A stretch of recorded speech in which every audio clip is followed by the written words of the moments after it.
444 Boxing. Alright, y'all. By now, we all know Terrence Crawford stopped Sean Porter in the 10th round of the bout. Errol Spence Jr. was in the arena, and he got up and left pretty much immediately after the stoppage. You know, people got him on video going through the arena and everything on his way out. And a lot of people are, you know, in the comment sections of these videos criticizing them for, not getting into the ring or not staying for the post-fight presser and stepping the bud and all that. And, you know, that's their right to feel how they want to feel about that. But as for me, I look at it, you know, this way. Errol Spence Jr. announced that he was coming to the fight, and he came.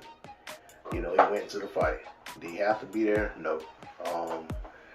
I don't think he went out there just to be going. So the fact that he didn't get in the ring, I'm not gonna read too much into that, because him going to the fight may be something he was asked to do or told, you know, hey, we can go out into the fight. This is going to be the beginning of the promotion for you versus the winner of this fight. And, you know, he gave his take on what he felt about the stoppage. He said he felt like Kenny, you know, stopped the fight prematurely, should have let Sean, you know, went ahead and continue. He came in there with that Marvin Hagler stuff on, so, you know, let him fight. But, you know, the fight played out as it did. As for Spence, I genuinely think that at this point, I think that the fight between him and Bud has become pretty real to both parties, to all parties involved. I think the fight is probably as realistic as it's been, but you know, there's a lot of things that will have to be ironed out for the fight to happen. And, you know, and it may not be next, or it may be next. We don't know. But I'm not going to dog pile on Spence because he didn't hang around after the fight. You know, he couldn't, you know, regardless of what happened, had he went to a presser and stepped the bud, or got in the ring and stepped the bud, it doesn't guarantee us a fight. We've seen that happen several times and not get a fight. So,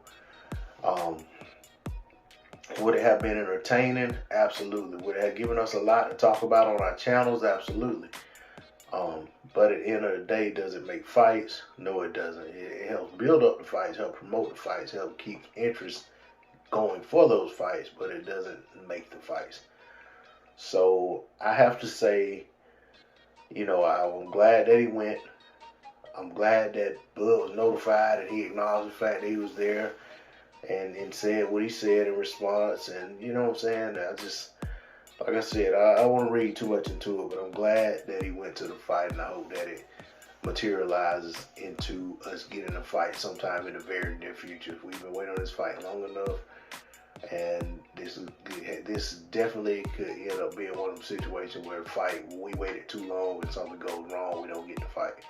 So I'm hopeful that the fight happens very soon. I think we'd be in for a treat, and it's a fight that, as boxing fans who support the sport, we deserve to get this fight. But that's all I got on the D-Lo 444 Boxing. Like, share, comment, subscribe. I'm out. Peace.